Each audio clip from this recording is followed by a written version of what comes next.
Olá, queridonas e queridões. Estamos começando o Direito Constitucional com Paulo Ricardo Schier. O tema do nosso programa de hoje será sobre os limites dos direitos fundamentais. Esse tema é um tema relevante, é um tema intrigante e é um tema que traz uma série de repercussões na prática, porque ele suscita dúvidas, ele suscita uma série de reflexões que são de extrema importância, não só para nós compreendermos o nosso direito, não só para nós compreendermos também a nossa sociedade, as relações humanas de modo geral, mas também para que nós tenhamos algum tipo de percepção de como é que funciona o sistema de direitos e não o exercício de um direito específico no âmbito de um Estado democrático, no âmbito também daquilo que nós chamamos de Estado democrático de direito. Então, esse tema dos limites dos direitos fundamentais é um tema de importância capital. Gente, nós sabemos que os direitos fundamentais, eles são os direitos mais importantes, não só da Constituição, mas também do sistema jurídico como um todo. Não é sem razão que existem uma série de indícios que demonstram essa importância capital de direitos fundamentais. Existem razões de ordem histórica, razões de ordem cultural, razões de ordem sociológica, de ordem política, de ordem econômica, que acabam demonstrando que desde o momento do nascimento do constitucionalismo contemporâneo, com a afirmação, por exemplo, da Revolução Gloriosa na Inglaterra, ou então com a Declaração dos Direitos do Homem e do Cidadão, logo após a Revolução Francesa, ou pouco antes até mesmo, com a Constituição da Filadélfia nos Estados Unidos, esses direitos aqui, eles têm se colocado como espécie de protagonistas de tudo o que acontece em termos de debates sobre Estado, sobre economia e sobre aquilo que acontece na sociedade. Não sem razão, boa parte dos debates e das discussões econômicas dizem respeito a como é que o Estado deve ou eventualmente não deve intervir para proteger direitos fundamentais e quais direitos devem ser tutelados, qual que é o papel do Estado em face dos direitos. Então, vejam, são discussões da economia. Ou então, nós podemos falar aqui da própria concepção de Estado de Direito, quando nós tratamos de um Estado de Direito em sentido meramente formal, Estado de legalidade, ou Estado de Direito em sentido material, que é um Estado de Direito que está vinculado à lei, mas materialmente aqui, conectado com a realização de direitos fundamentais num contexto democrático. Opa! Quando nós falamos de concepção de Estado de Direito, nós estamos tratando sobre como é que a ordem jurídica lida com os direitos fundamentais. Separação dos poderes se justifica a partir da necessidade de você limitar e racionalizar o poder para quê? Para você tutelar, racionalizar de forma mais coerente ou de forma mais efetiva a própria proteção e satisfação dos direitos fundamentais. Então, notem, os direitos fundamentais realmente possuem essa marca de centralidade. E a própria Constituição Federal de 1988 traz uma série de indícios no que diz respeito a essa centralidade dos direitos fundamentais.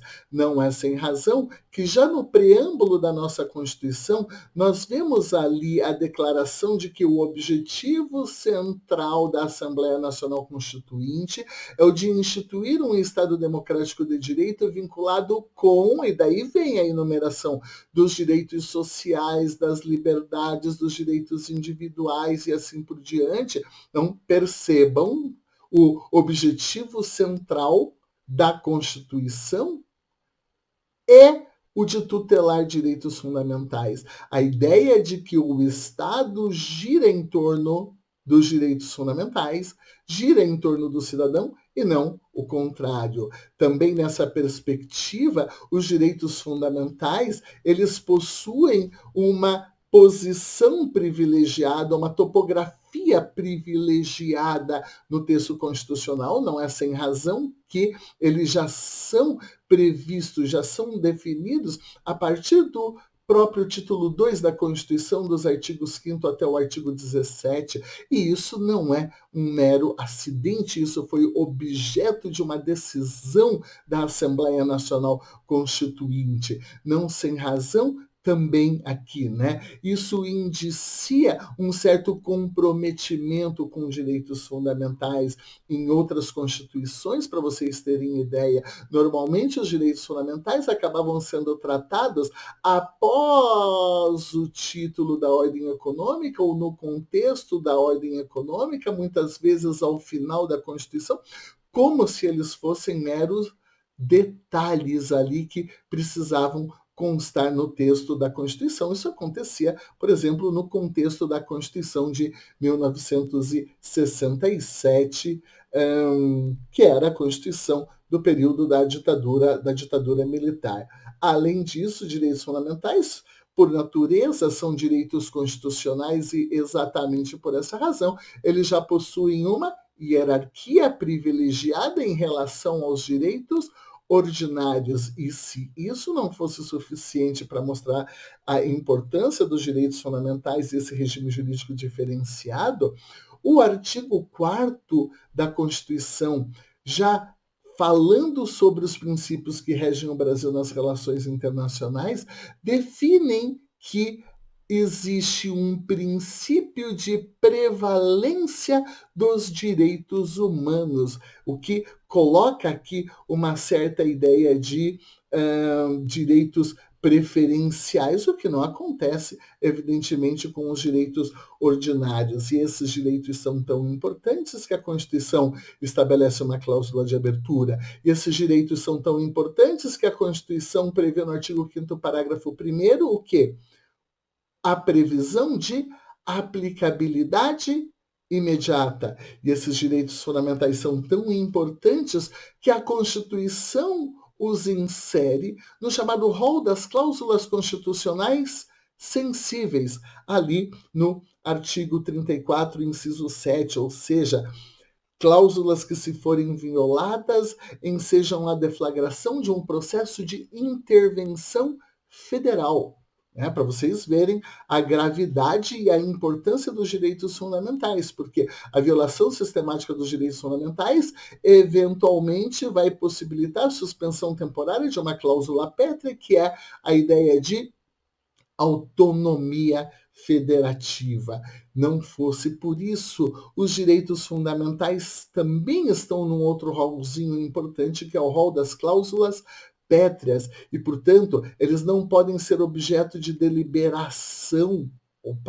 Eles estão dentro do rol das cláusulas pétreas e, portanto, não poderá haver emendas constitucionais que tendencialmente venham a abolir esses direitos. Então, notem, não podemos ter emendas constitucionais que diretamente venham a abolir direitos fundamentais e nem tendencialmente venham a abolir direitos fundamentais. E, evidentemente, se nós não podemos suprimir direitos fundamentais diretamente ou indiretamente através de emenda constitucional, menos ainda podemos abolir direitos fundamentais diretamente ou indiretamente através de lei. Se a gente não pode através do mais, que é a emenda constitucional, também não pode através do menos, que é a atividade legislativa ordinária. E bem por essa razão que da proteção das cláusulas pétreas aqui decorre um regime jurídico especial de restrição dos direitos fundamentais, ou seja, um regime jurídico que vai se projetar para o plano das leis. Nós vamos admitir, e esse é o objeto central da discussão da aula de hoje, nós vamos admitir que a legislação venha restringir direitos fundamentais, sem dúvida alguma. Porém, essa atividade de restrição de direitos fundamentais na via da lei, ela não pode tudo. Ela não é um cheque em branco. O legislador, ele não vai poder restringir, limitar um direito fundamental, por exemplo, ao ponto de suprimir o que nós chamamos de núcleo essencial dos direitos fundamentais. Por quê? Porque senão a lei estaria fazendo aquilo que não pode ser feito nem mesmo através de cláusulas pétreas. A cláusula pétrea vai dizer, emenda constitucional não pode tendencialmente abolir. Opa, então a lei não pode tendencialmente abolir. Portanto, a lei, quando restringe excessivamente, tendencialmente ela está fazendo o quê? Abolindo um direito fundamental.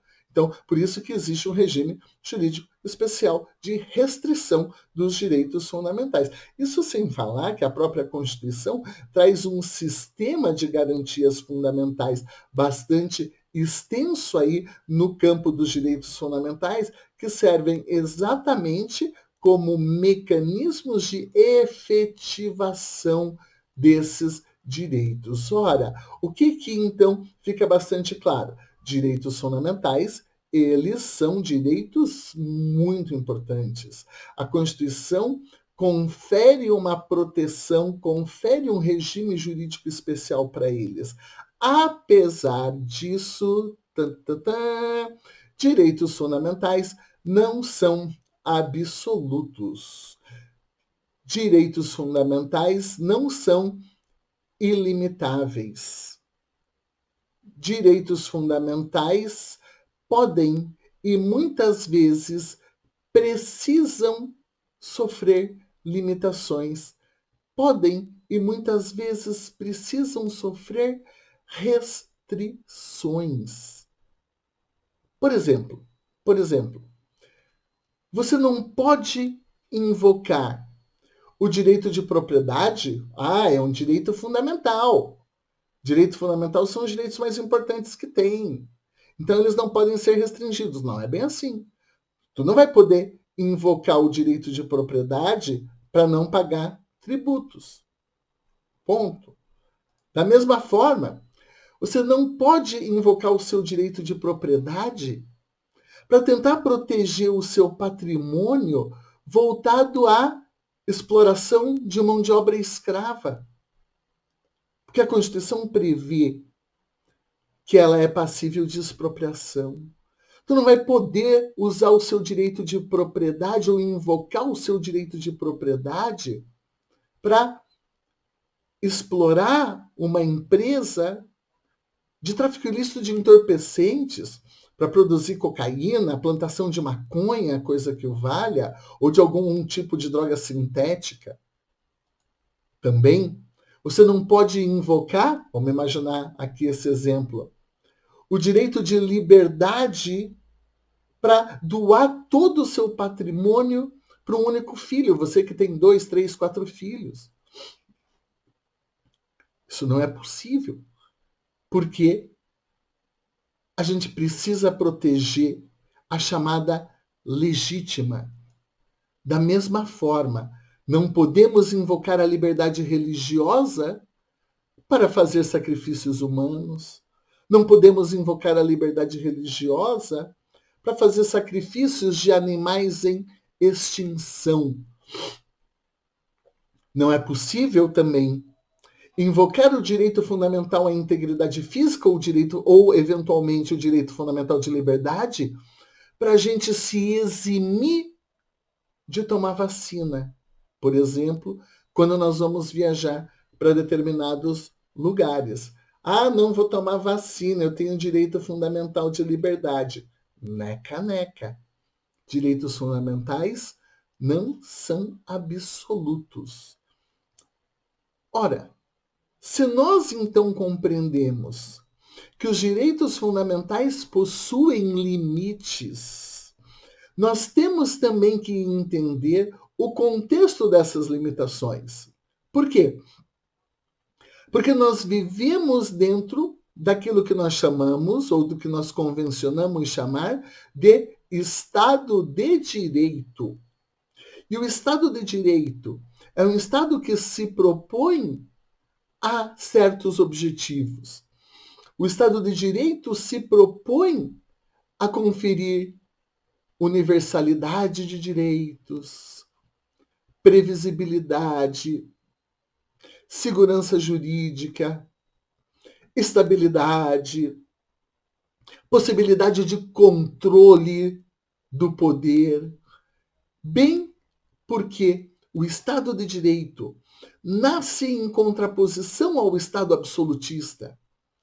O Estado de Direito nasce em contraposição ao arbítrio, a um Estado patrimonialista e ao Estado voluntarista, personalista, que são características do Estado absolutista.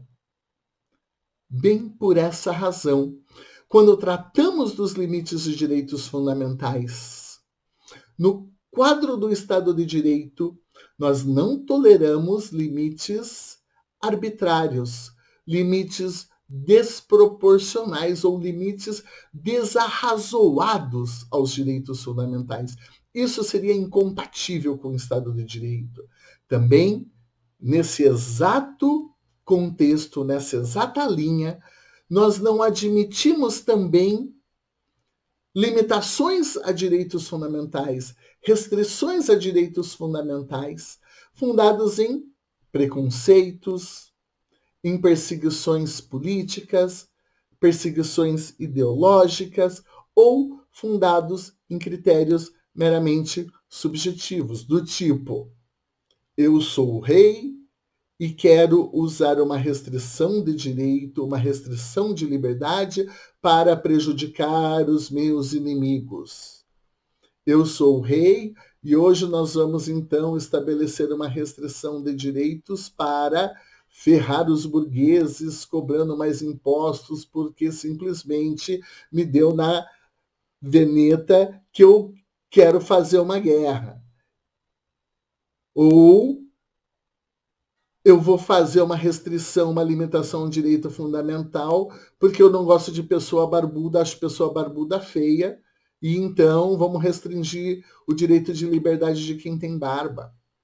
Ou então, porque eu tenho uma religião específica A e não gosto de quem é da religião B, vamos fazer uma restrição contra os direitos de quem exerce aquela ou de quem segue aquela determinada religião ou culto religioso, só para ferrar, porque eles seguem uma religião primitiva, porque aquela religião eu não gosto, ou porque aquela religião eu acho que é a religião do capeta.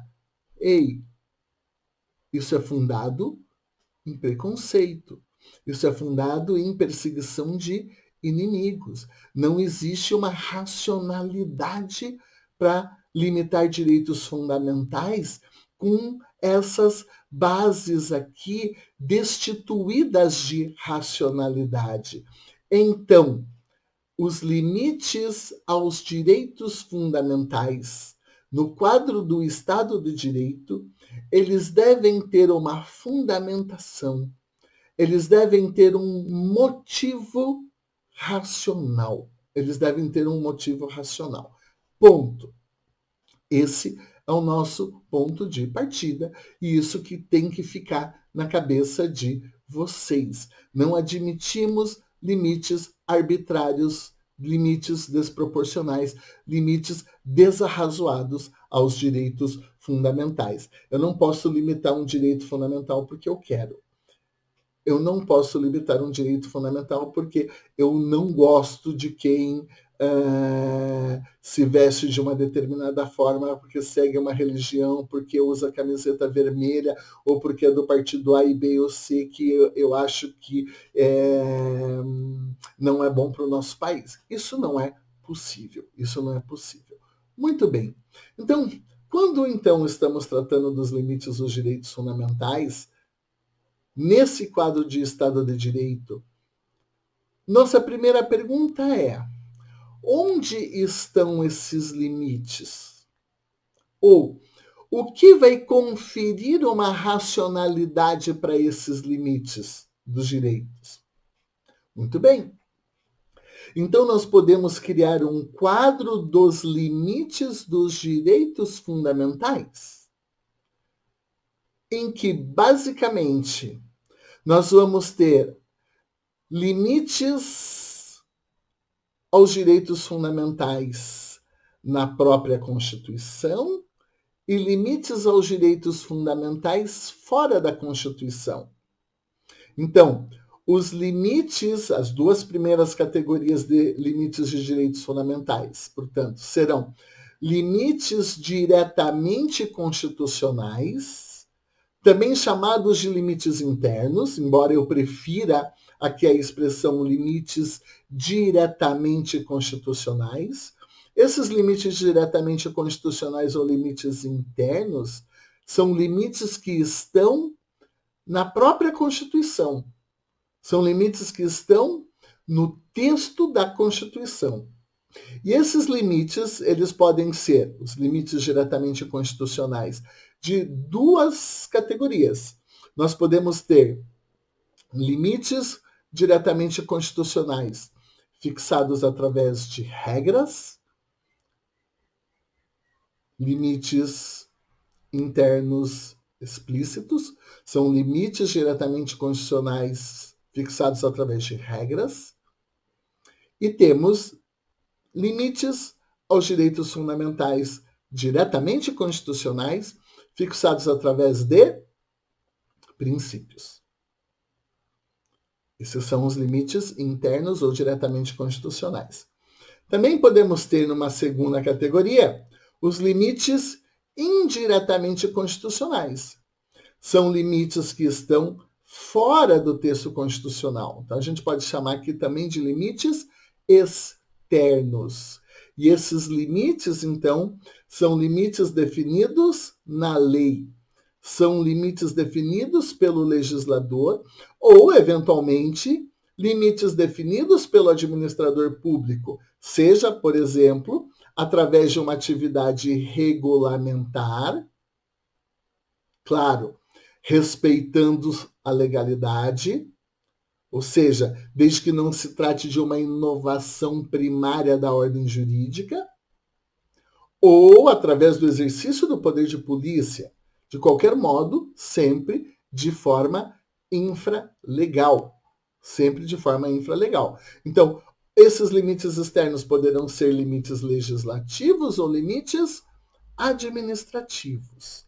Dentro dessa categoria, limites indiretamente constitucionais, então, teremos os limites fixados com expressa autorização constitucional, que nós vamos falar aqui dos chamados direitos sob reserva geral, direitos sob reserva qualificada, e limites fixados sem expressa autorização constitucional. Casos em que a Constituição ela não dá uma autorização explícita para o legislador fazer uma restrição de direitos fundamentais, todavia, o legislador vai lá e cria um limite ao direito fundamental. Vamos entender esse quadro, então, dos limites dos direitos fundamentais. Então, primeiro, tratemos dos limites diretamente constitucionais. E a primeira categoria de limites diretamente constitucionais é a categoria dos limites definidos mediante regras. Ora, vamos lá.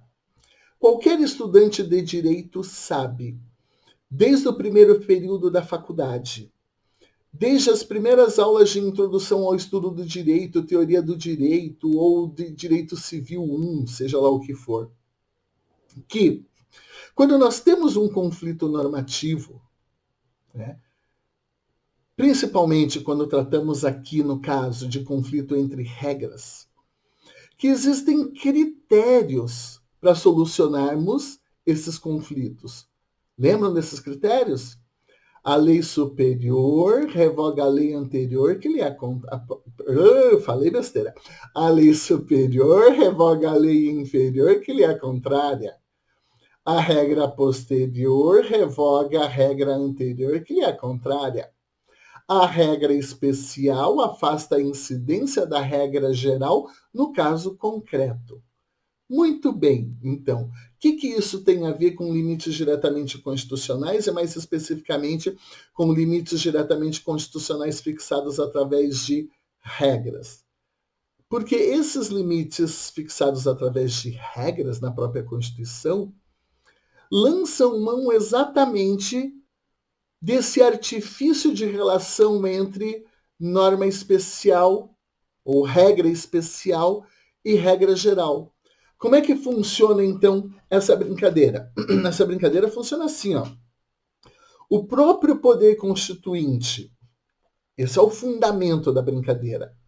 O próprio poder constituinte, que tem competência, que tem legitimidade para definir um direito fundamental, também tem competência e legitimidade para restringir e limitar esse direito fundamental em determinadas situações ou em determinadas condições.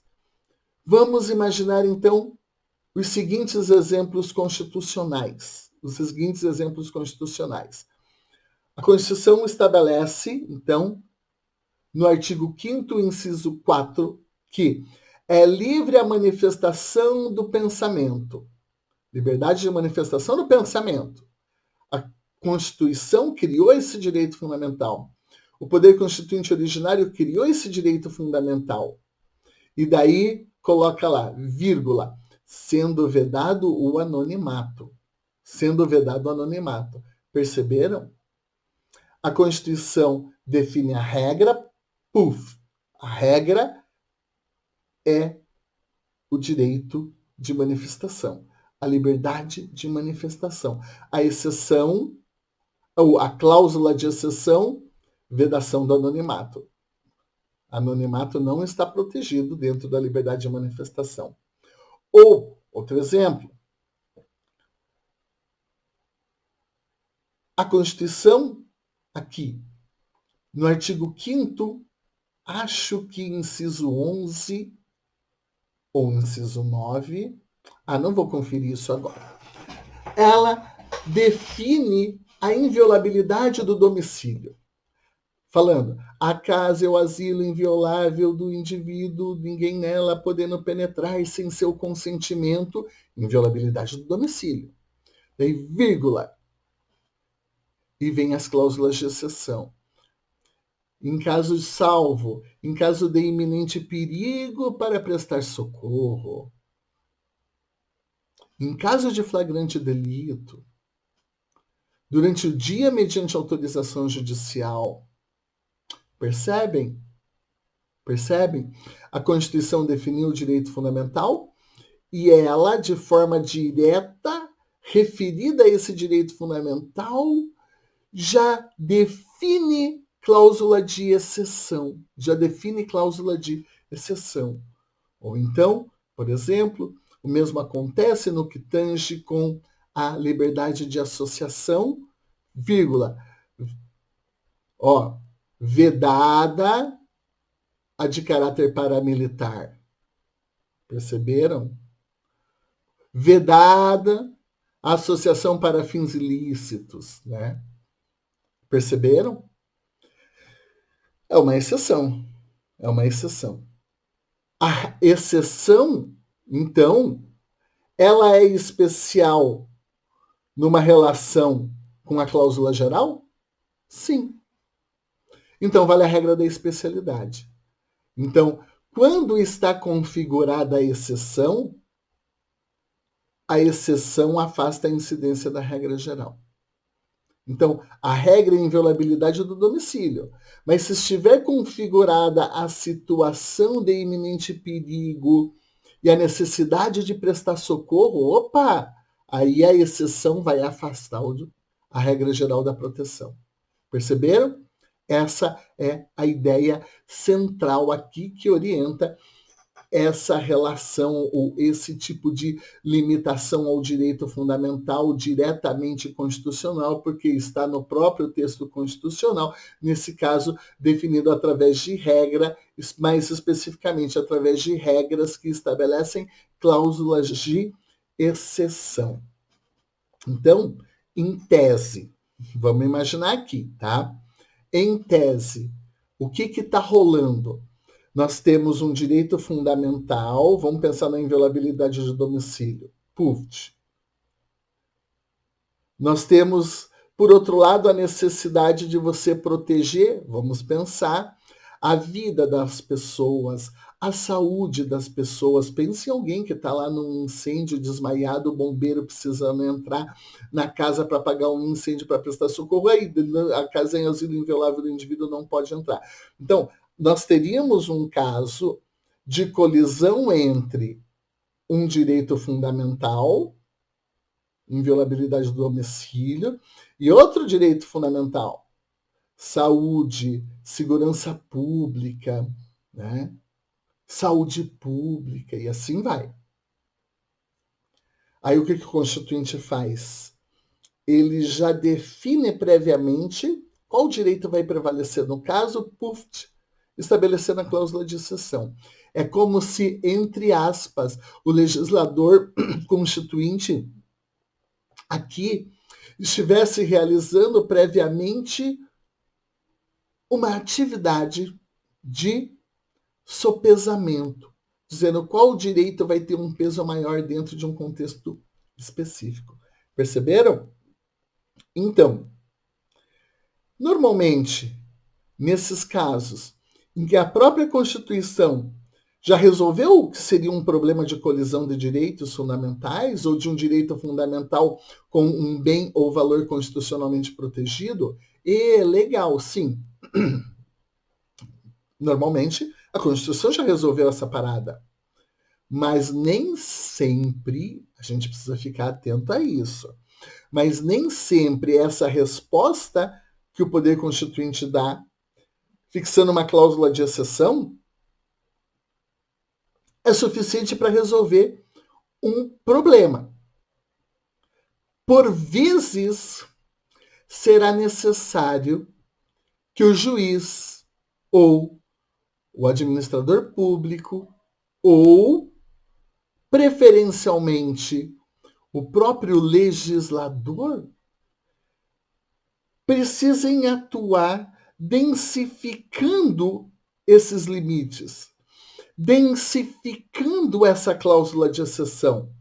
Vamos pensar, quando fala caso asilo inviolável do indivíduo, exceto em caso em caso de flagrante delito, certo?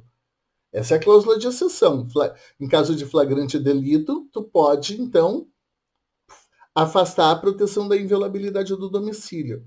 Pergunto, o que é flagrante delito? Então, será que não precisa o legislador definir o que é flagrante delito? O que é flagrante?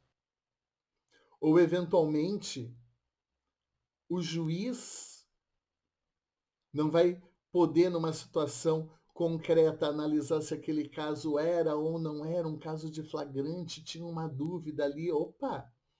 Então, esse limite fixado através de cláusula de exceção aqui, ele não exime uma atividade hermenêutica ou uma atividade interpretativa no que tange com a fixação concreta do limite. Mesmo a cláusula de exceção vai demandar uma atividade interpretativa específica. E ela pode ocorrer, seja através do legislador, poderá a lei vir e dizer: entende-se por flagrante delito, 2 pontos, tal coisa, tal coisa, tal coisa. É a situação ideal. Ou, eventualmente, pode a administração pública, no exercício de poder de polícia, vamos pensar, caso da polícia militar, quem que avalia ali numa situação concreta se aquilo é ou não é um flagrante? O juiz não está ali quando o policial está atuando. Ele, o policial, é quem avalia se esse limite aqui está configurado para autorizar o afastamento da inviolabilidade do domicílio. Claro, depois vai poder ser controlado judicialmente e assim por diante.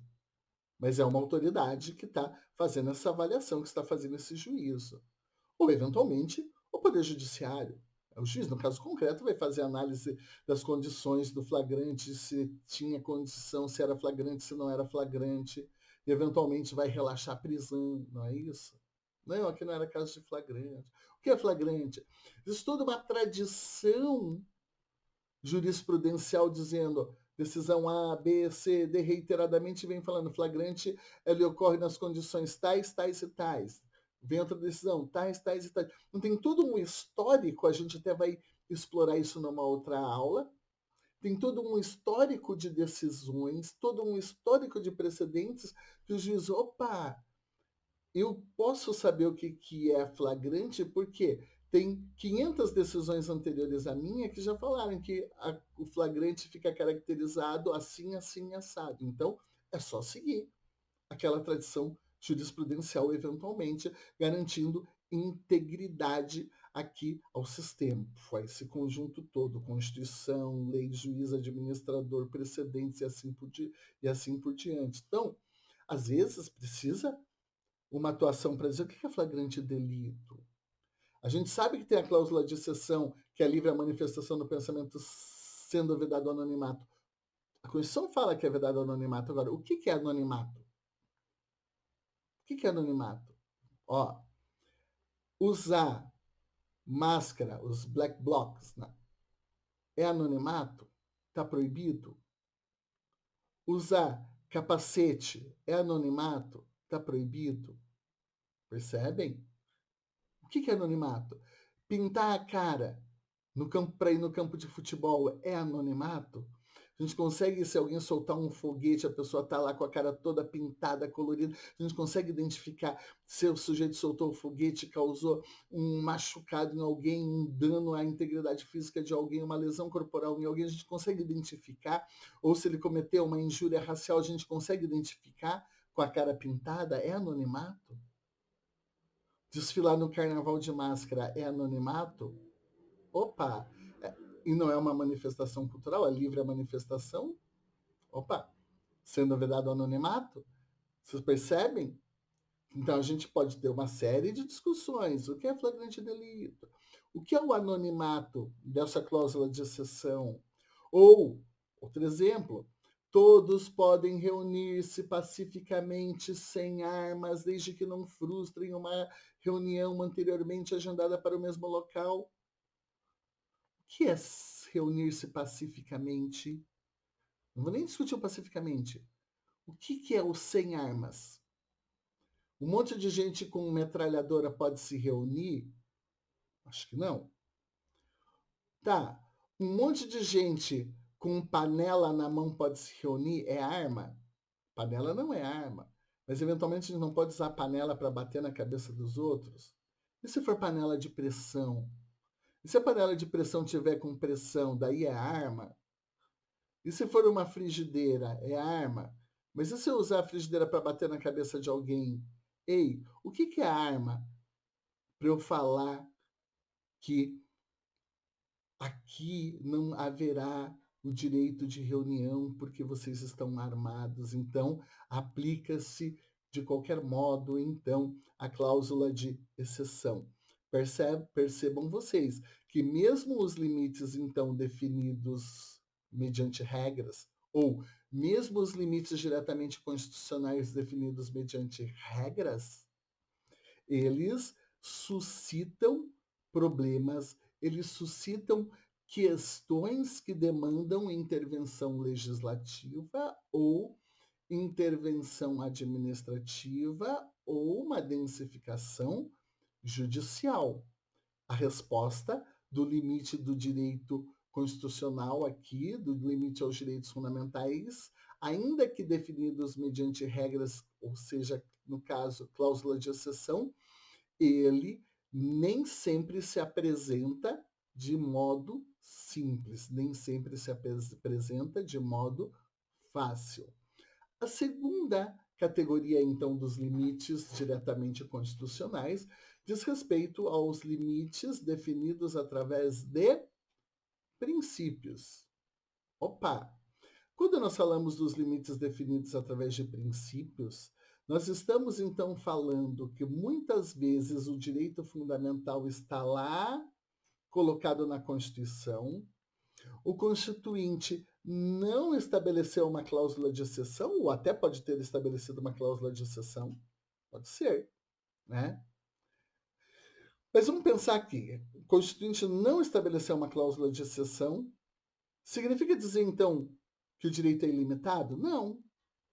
Pelo simples fato dele estar positivado numa Constituição como princípio, liberdade, propriedade, liberdade de expressão, direito de manifestação, direito de reunião, direito à privacidade, direito à intimidade. Quando ele está positivado na Constituição, aqui, o direito de liberdade não é mais a mesma coisa que, ou o princípio de proteção da liberdade, se preferirem, não é a mesma coisa que o valor liberdade. Porque quando a gente fala simplesmente da liberdade como um valor, na dimensão exclusivamente axiológica, ela pode ter sentidos mais variados possíveis. Eu posso falar que numa concepção de liberdade, da minha concepção de liberdade, todo mundo tem direito de sair pelado na rua, todo mundo tem direito de fumar maconha, todo mundo tem direito de se matar, todo mundo tem direito de cometer aborto, todo mundo tem direito de não pagar imposto, todo mundo tem direito de adorar a Deus ou a capeta, todo mundo tem direito de fazer sátira ou não fazer sátira, todo mundo tem direito de ser feliz ou brabo, todo mundo tem o direito do que quiser. Numa perspectiva de liberdade, ali, numa esfera meramente axiológica, eu posso falar que eu tenho direito ou liberdade de fazer sacrifícios humanos. Eu posso falar que eu tenho liberdade de fazer sacrifício de mico-leão dourado na minha religião. Eu posso falar que eu defender uma concepção de liberdade econômica que seja, vamos imaginar, libertária, ou igualitária, ou comunista. Pouco importa. Pouco importa. Estamos falando de valores. A partir do momento em que o valor ingressa no sistema jurídico na forma de princípios, aí já não pode tudo. Aí já não pode tudo. Eu já não posso falar, opa, então eu tenho liberdade de não pagar imposto. Neca, neca, neca. Por quê? A partir do momento em que ele integra a Constituição e ele passa a fazer parte dessa dimensão objetiva do direito, dimensão objetiva dos direitos fundamentais, pelo simples fato dele estar positivado, ele passa a se relacionar com outros princípios, ele passa a se relacionar com outros direitos. E nessa dimensão objetiva, na relação com outros princípios e com outros direitos, os direitos fundamentais deixam de ser valores e passam a encontrar limites. Claro, essa ideia de que os limites dos direitos fundamentais decorrem da dimensão objetiva é apenas um efeito da dimensão objetiva. Tem vários outros, o objetivo central da aula de hoje não é esse. Mas os limites dos direitos fundamentais, podemos dizer assim, os limites dos direitos fundamentais através de princípios, decorrem exatamente dessa projeção da dimensão objetiva dos direitos fundamentais. Do fato dos direitos fundamentais não serem valores, eles assumirem uma roupagem jurídica nessa dimensão objetiva, se relacionarem dentro do sistema com outros direitos fundamentais e ali ele vai encontrar então determinadas restrições. Ele vai encontrar determinadas restrições. Percebem? Vamos pegar um exemplo. A Constituição fala em liberdade de expressão artística, científica, cultural, independentemente de autorização, censura, seja lá o que for. Tem algum limite previamente definido a esse direito fundamental? Alguma cláusula de exceção? Algum limite fixado através de regra? Tipo, liberdade de expressão artística desde que não viola a moralidade pública. Não. Liberdade de expressão, vírgula, desde que não existe isso, né? Não tem. Então, Eu posso dizer que a minha liberdade de expressão artística não tem limites? Claro que tem. Porque lá na dimensão objetiva, a liberdade de expressão artística vai se relacionar com uma enormidade de outros direitos fundamentais, em que ela, em cada situação concreta, vai encontrar até onde ela vai. Até onde ela vai. Por exemplo, então, a gente pode imaginar que a liberdade de expressão artística, embora não tenha nenhum limite fixado através de regra, pode ser limitado pelo princípio constitucional de repúdio ao tráfico ilícito de entorpecentes, por exemplo. De modo que eu poderia dizer que eu não posso fazer uma música que expressa a apologia ao tráfico ilícito de entorpecentes. Sacaram? Perceberam? Outro exemplo.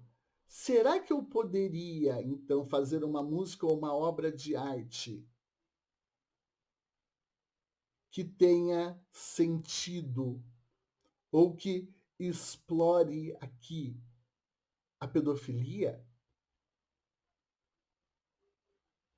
Não, não. A Constituição confere uma proteção especial para a criança, para os adolescentes. Será que a liberdade de expressão me permite causar injúria, ofensa ao nome, à honra ou à imagem das pessoas? Evidentemente que não. Evidentemente que não. Por quê? Porque lá na dimensão objetiva, o direito fundamental, lá na dimensão objetiva, o direito fundamental vai encontrar uma limitação, uma relação com o direito a nome, honra e imagem das pessoas. Perceberam? E por isso não pode cometer calúnia, injúria, difamação, coisa que valha. Eu posso, então, fazer esse exercício indefinidamente. O que pode ser limite para a liberdade de expressão artística, cultural, científica e assim por diante? Qualquer coisa que está na Constituição. Eu posso, num caso concreto, falar assim, a liberdade de expressão ela vai ser limitada ou ela vai sofrer uma restrição em face do direito à privacidade. Não. Agora, qual é esse limite específico? A gente não sabe. Vamos imaginar. Se for uma pessoa pública, se essa pessoa pública, no âmbito da sua privacidade, está cometendo um ato ilícito, um ato de improbidade administrativa, um desvio de dinheiro, está tendo um encontro com uma pessoa, o gestor, a pessoa pública, que eventualmente vai se beneficiar ou se beneficiou de uma grande contratação pública numa licitação questionável ou questionada. Perceberam? Até onde vai a privacidade? Até onde vai? Então a gente sabe que o direito fundamental vai encontrar limite em outros direitos fundamentais, em outros bens e valores constitucionalmente protegidos, mas a gente vai ter que, em cada situação concreta, definir o exato limite, o exato contorno do até onde vai um, até onde vai o outro. Por isso que nesse plano dos limites aos direitos fundamentais, fixados, definidos através de princípios, é onde se manifestam muitas vezes as chamadas colisões de direitos fundamentais, das relações dos direitos fundamentais. Nós temos que buscar, antes de dar uma resposta dura. Esse direito prevalece em relação àquele, esse direito é mais importante que o outro, qual que vai aplicar no caso concreto? Calma, calma, calma, não é bem assim. A forma mais adequada para nós solucionarmos a colisão e definirmos, portanto, os limites desses direitos uns em relação aos outros, se dá mediante uma atividade que nós chamamos de concordância prática. Ou, alguns autores usam essa expressão, eu não curto muito, cedência recíproca. É uma atividade de concordância prática, em que o próprio legislador ele pode definir até onde vai o direito, até onde foi, cada direito cede um pouquinho para o outro. Isso é uma tarefa do legislador. Se o legislador não fizer isso, isso é uma tarefa do intérprete constitucional. Né? Então, lançando mão do princípio da máxima eficácia da Constituição, da máxima efetividade da Constituição, fazer uma interpretação conforme em que você permita harmonizar duas interpretações ou harmonizar o exercício dos dois direitos, e daí não precisa nem ser através de interpretação conforme, daí, né? Você vai tentar harmonizar o exercício de dois direitos de que forma? Fazendo a concordância prática, fazendo essa cedência recíproca. Claro, vai ter casos de colisão que a gente vai ter que lançar a mão de mecanismos diferentes, como a regra da proporcionalidade, para a gente solucionar isso. Mas não é o objeto da nossa aula de hoje. O importante é vocês perceberem, então, que existem limites que decorrem da dimensão objetiva dos direitos fundamentais.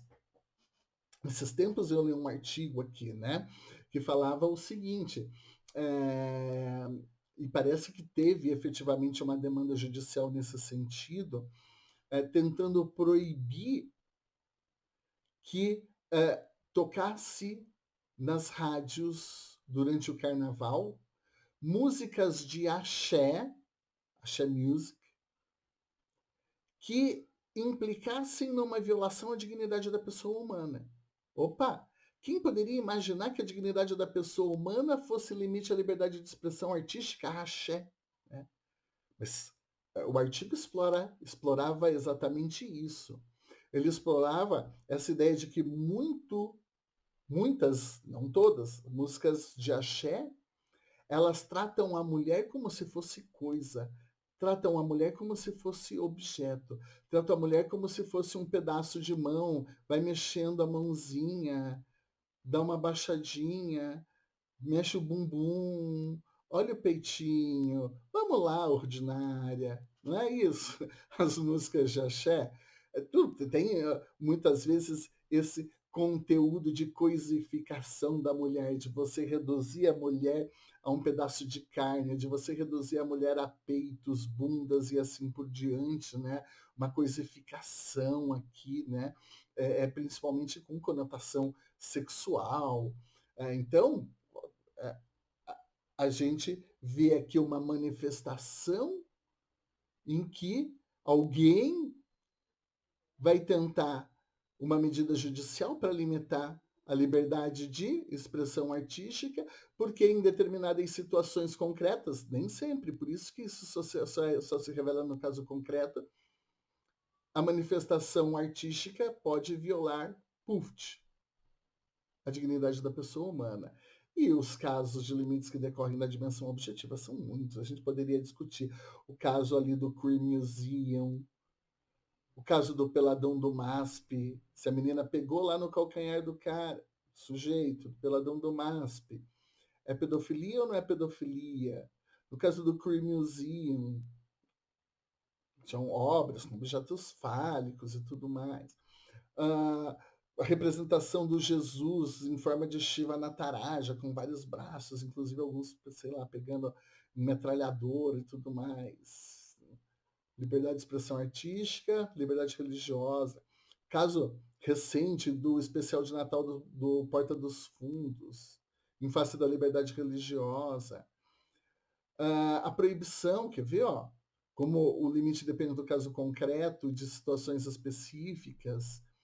Planet Hemp, eu continuo queimando tudo até a última ponta, não é? Foi proibido a circulação desse disco. Na época ainda era disco, gente, CD, estava a transição para CD. Continua queimando tudo até a última ponta. Considerado apologia ao tráfico ilícito de entorpecentes, né? Mas na mesma época tocava na Rádio Legião Urbana, parece cocaína, mas é só tristeza, a conexão amazônica foi interrompida, a cocaína não vai chegar, dizia a Legião Urbana, né? Pedofilia em relação ali no caso do Peladão do MASP, teve uma obra, uma fotografia da Miley Cyrus, a Hannah, que era a Hannah Montana ainda na época, né? Em que ela estava meio que seminua, nua, agora não lembro direito, numa banheira e com uma cara meio sensual, e ela ainda era menor, e daí era pedofilia, não era pedofilia, tinha caráter pornográfico, não tinha caráter pornográfico, portanto, aquilo lá. Né?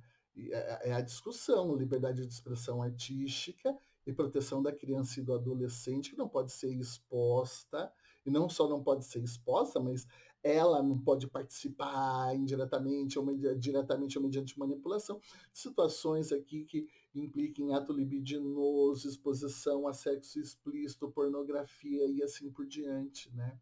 O Estatuto da Criança e do Adolescente proíbe isso daí. Porque a própria Constituição tem lá uma proteção, tem lá uma tutela específica para crianças e adolescentes. Então, veja, são limites que decorrem da dimensão objetiva dos direitos fundamentais. Agora, repito, mesmo no que tange com os limites definidos através de princípios, vamos lá. Por vezes é preciso que o juiz, que o administrador público ou, preferencialmente, o legislador venham a precisar o sentido desses limites, definindo, então, o que é pedofilia, o que é pornografia, o que é sexo explícito, o que é ato libidinoso, o que é racismo, né? Que tá lá, é repudiado também na Constituição. Qual é o conteúdo da dignidade da pessoa humana que vai servir como limite à liberdade de expressão artística ali no caso das músicas de axé? Perceberam? Muito bem. Além desses limites, existem também os limites indiretamente constitucionais. Porém, antes de passar para os limites indiretamente constitucionais, vamos deixar claro uma coisa. Dentro desses limites que decorrem da dimensão objetiva dos direitos fundamentais, desses limites aos direitos fundamentais fixados através de princípios.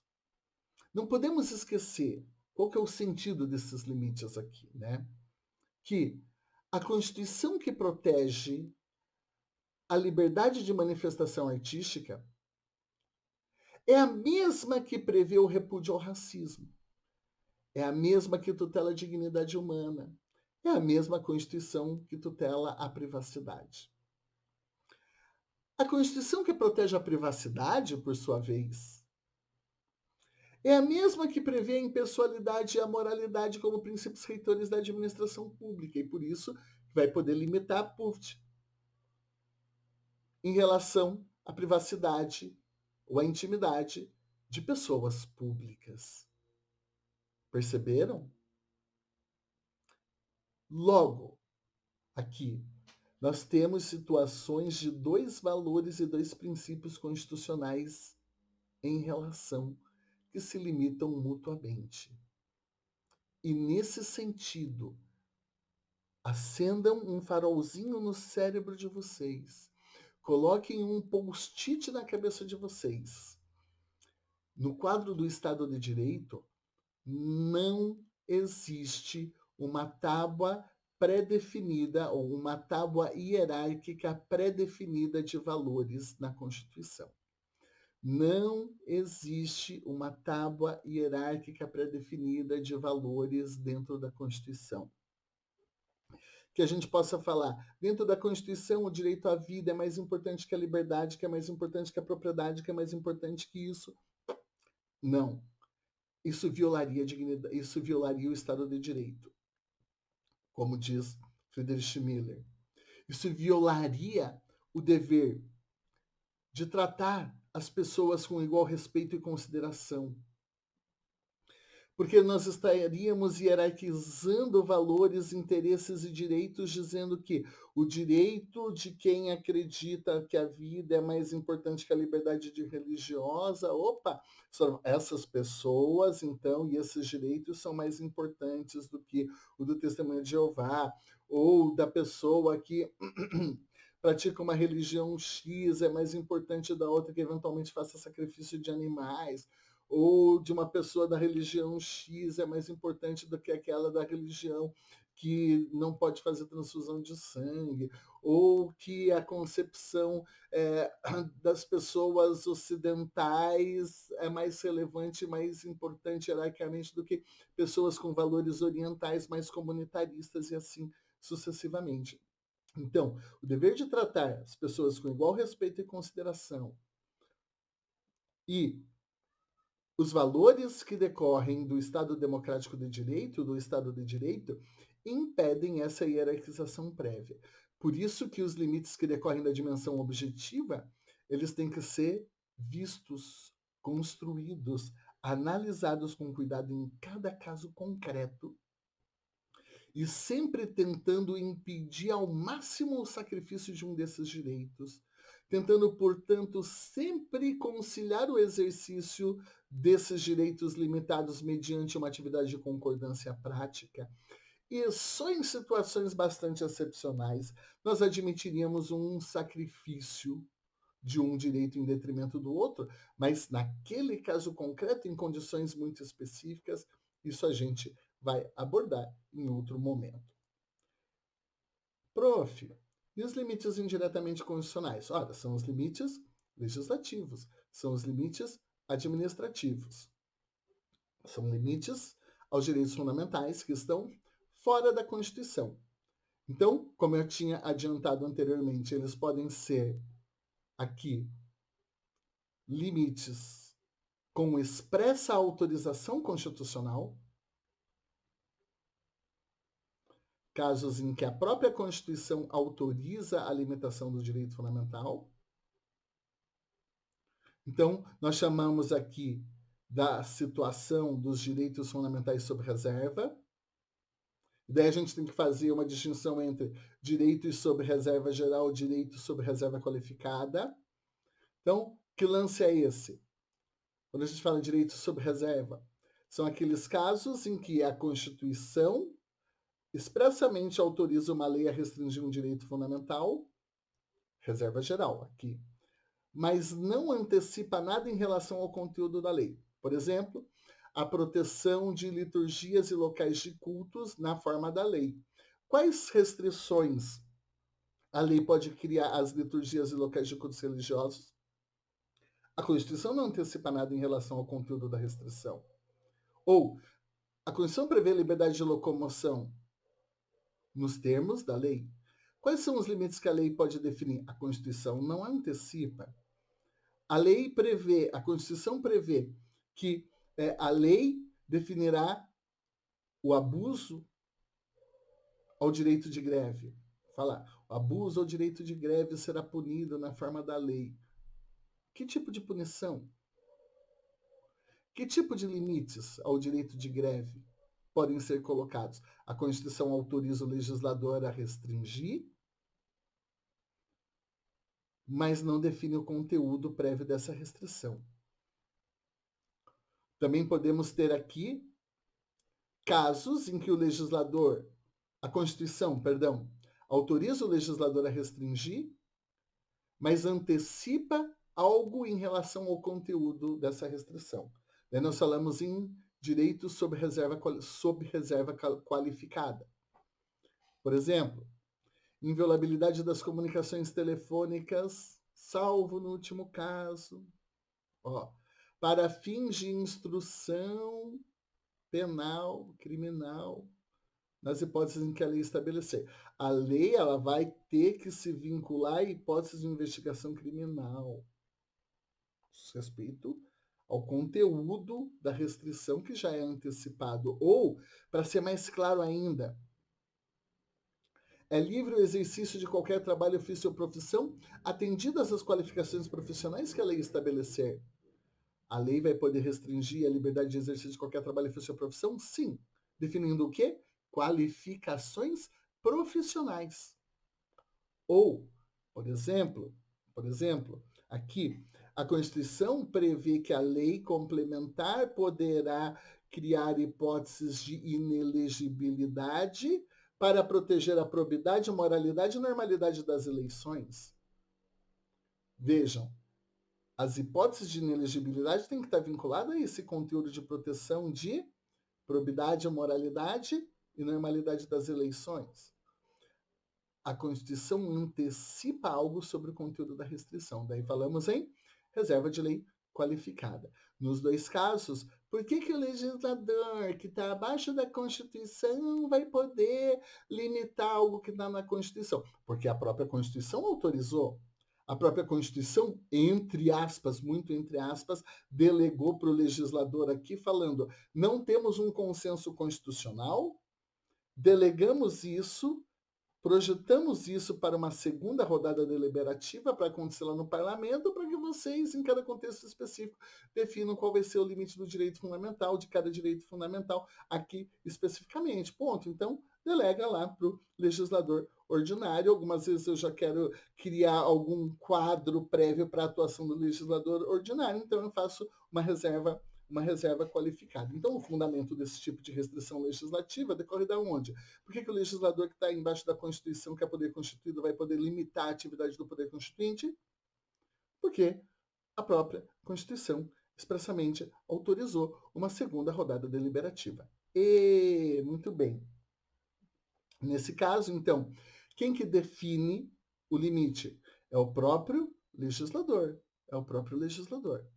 Eventualmente aqui, o administrador público, em situações excepcionais, em que a gente vai admitir, por exemplo, a atuação regulamentar de agências reguladoras ou do próprio, que é muito questionável, né, do do Tribunal Superior Eleitoral.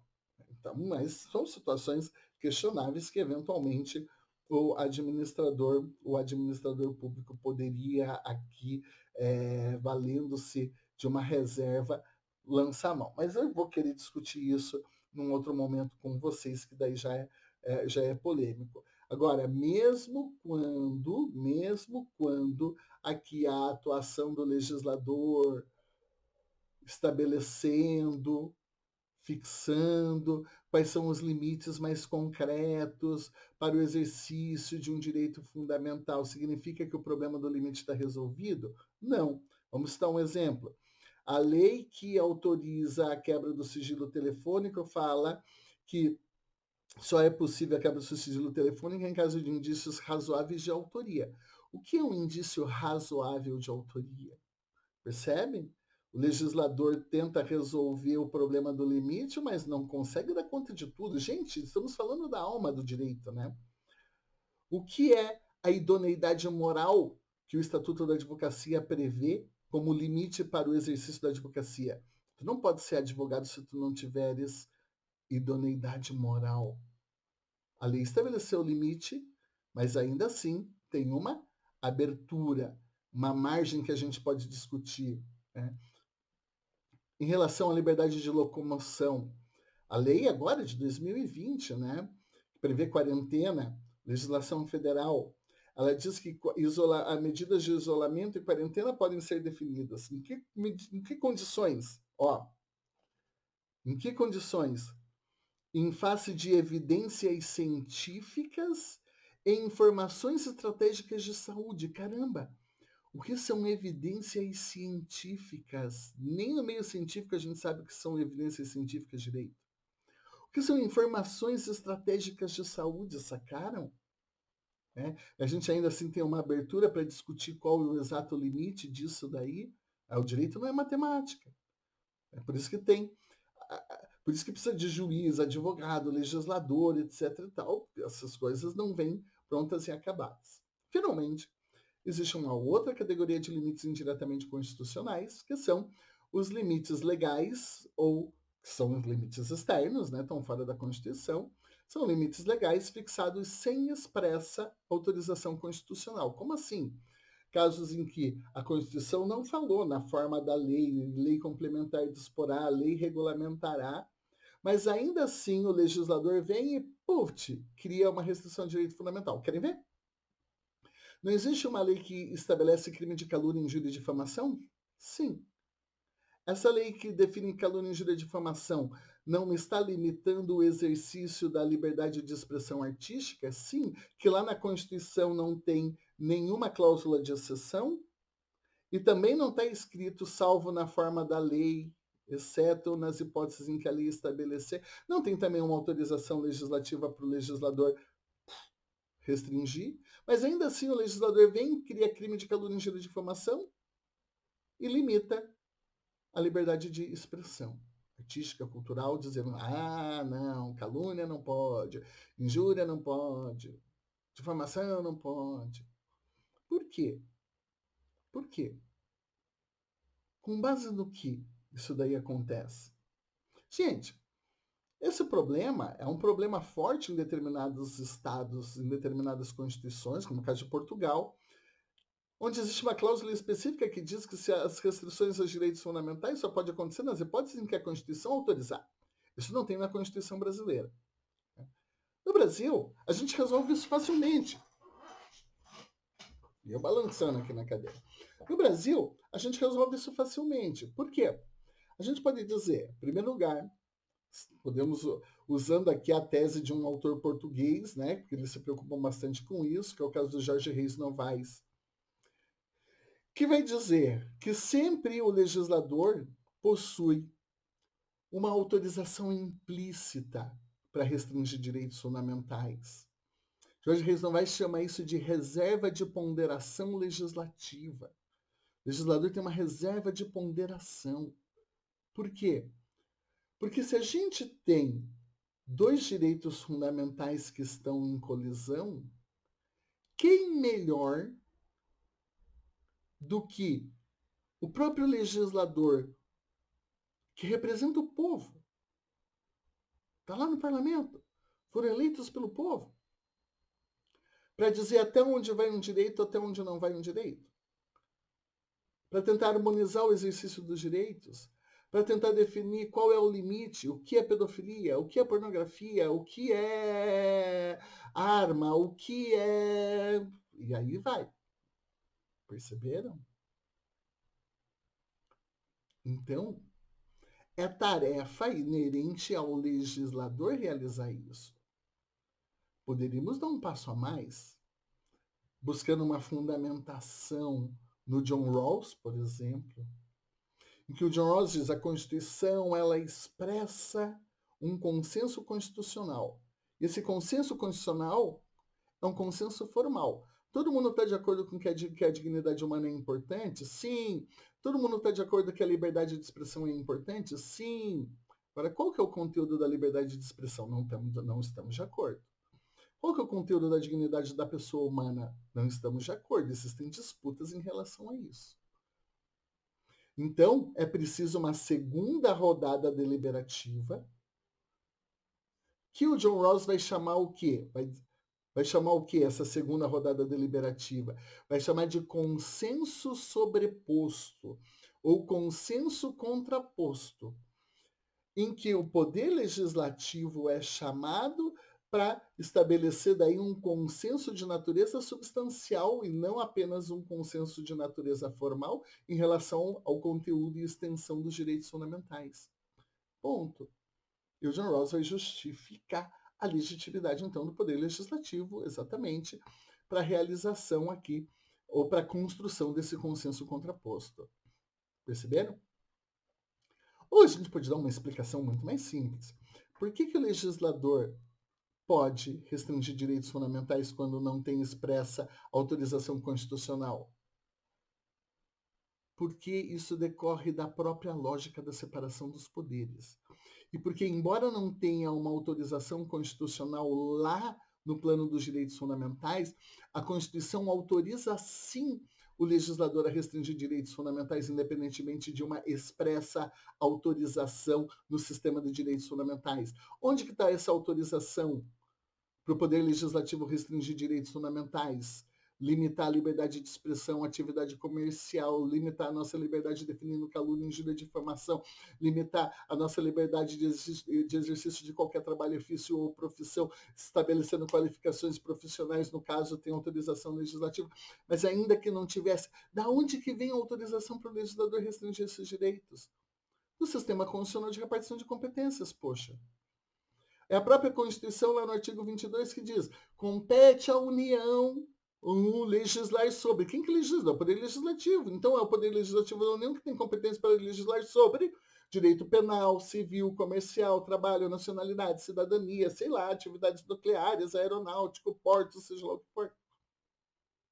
Logo, como é que não tem autorização constitucional? Tem. O próprio sistema de distribuição de competências já cuida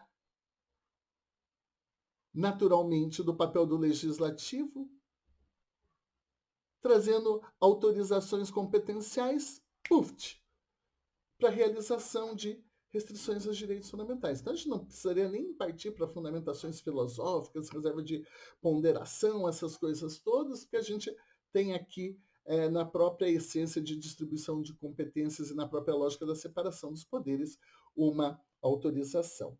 Sabemos, então, o quadro dos limites dos direitos fundamentais? Sabemos que os limites dos direitos fundamentais podem estar na Constituição e fora da Constituição? Que os limites aos direitos fundamentais podem ser diretamente constitucionais, quando estão na Constituição, ou indiretamente constitucionais, quando estão fora da Constituição? Sabemos que os limites diretamente constitucionais eles podem ser fixados através de regras, cláusula de exceção, ou através de princípios, dimensão objetiva.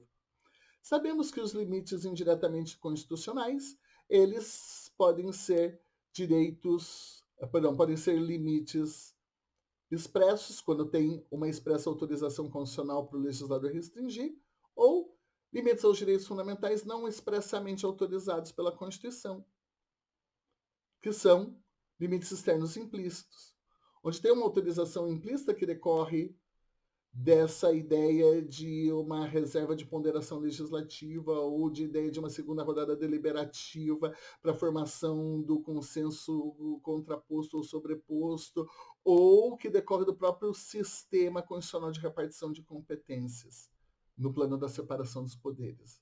E sabemos onde estão os limites dos direitos fundamentais. Sabemos ainda que nesse quadro dos limites dos direitos fundamentais, nós exigimos uma articulação entre Constituição e leis, normatividade constitucional e normatividade infraconstitucional, isso tudo está interligado. Não é à toa que os limites externos são chamados de indiretamente constitucionais, porque o legislador só vai poder, entre aspas aqui, revelar limites que já estão na Constituição. Portanto, com ou sem autorização constitucional, nem o legislador, tampouco o administrador público, recebem um cheque em branco para restringir direitos fundamentais. Sempre haverá uma limitação decorrente da necessidade de existir uma justificação constitucional. Sempre existirá limites que vão impor a proporcionalidade da restrição, dentre outras exigências. Logo, então, a gente tem aqui um quadro de limites dos direitos fundamentais que buscam construir uma racionalidade para os limites. Para que o limite ao direito fundamental não possa acontecer, não importa se é o legislador, não importa se é o policial, não importa se é o administrador público. Ele não pode parar você na rua e falar assim: ei, tu não pode andar aqui. Por quê? Porque eu não vou com a sua cara. Opa, qual que é a justificativa condicional, expressa, implícita, na dimensão objetiva estabelecida através de regras que vão justificar esse limite, esse obstáculo que você está me criando ao exercício do direito fundamental? Perceberam? Eu não posso estabelecer uma lei dizendo que, vamos imaginar, limite ao direito fundamental. Todo mundo que tem mais de 40 anos para a gente poder conter o avanço populacional e a fome no futuro vão ter que fazer uma operação de vasectomia. Hein? Por quê? Ah, porque eu não gosto de pessoa velha. Hã? Isso é um preconceito contra as pessoas mais velhas. Perceberam? Isso pode ser uma justificativa para restrição? Tem racionalidade? Ou isso é fundado em algum preconceito? Isso é arbitrário. Eu posso falar que tu não pode tocar com a sua banda de rock no meio da rua, por quê? Porque tudo quanto é ronqueiro, é mau caráter, maconheiro e não é cidadão de bem. Opa, isso é preconceito. Tu não pode levar a efeito uma restrição a direitos fundamentais com esse tipo de fundamentação. Os limites dos direitos fundamentais têm que ter uma base racional, tem que ter uma base proporcional, tem que seguir uma lógica de articulação, repito, entre disposições constitucionais e infraconstitucionais. Atuação do legislador, do administrador público e do Poder Judiciário. Para que a gente não chegue ao ponto de que os limites decorram de voluntarismo, de solipsismo, de subjetivismo, para você interpretar, então, o que é arma do jeito que você bem entender. Não. Tudo isso que falamos no nosso programa de hoje. Então, serve para acender uma luzinha, para iluminar aqui a necessidade de justificação constitucional e de racionalidade das restrições e dos limites dos direitos fundamentais, da atuação do legislativo, do executivo e do judiciário, de buscar, portanto, toda uma série de providências, que permitam uma controlabilidade desses limites. Porque se nós não pudermos controlar judicialmente, legislativamente, legalmente, democraticamente, judicialmente, seja lá como for, o Estado de Direito foi-se para os quiabos. E daí a limitação ao direito fundamental pode acontecer por qualquer motivo. Pode ser desde tá andando com camiseta vermelha na rua? Não pode. Por quê? Porque eu sou anti-PT. Vai lá, proibido andar com camiseta vermelha. Ou qualquer outro tipo de limitação que vocês puderem imaginar. Enfim, era isso que tínhamos para hoje. Espero que vocês tenham gostado do nosso programa e, numa próxima oportunidade, a gente vai desenvolver esse tema. Por quê? Se eu falo que o legislador não pode tudo, quando ele vai limitar um direito fundamental, então nós temos que reconhecer que existem limites dos limites ou limites aos limites dos direitos fundamentais. O que é isso, prof? São limites à atividade legislativa ou limites à atividade administrativa de limitação dos direitos fundamentais. Eu estou dizendo que o legislador vai poder restringir, poderemos ter limites externos, legislativos ou administrativos. Mas o legislador, repito, não recebe um cheque em branco. O administrador não recebe um cheque em branco. A gente não pode, seja legislador, seja administrador público, sob o pretexto de restringir um direito fundamental para proteger outro direito fundamental, atingir o núcleo essencial do direito restringido. Opa, por quê? Porque senão a gente está violando a cláusula pétrea. Tem vários limites dos limites. A gente vai falar de limites dos limites formais, limites dos limites materiais, e assim vai. onde a gente vai chegar no estudo propriamente da proporcionalidade, o que é o núcleo essencial, o que é essa ideia concretamente de justificação condicional para restrição, o que é adequação, necessidade e proporcionalidade em sentido estrito, ponto. Esse é o objeto da teoria dos limites dos direitos fundamentais, que será objeto de um próximo programa.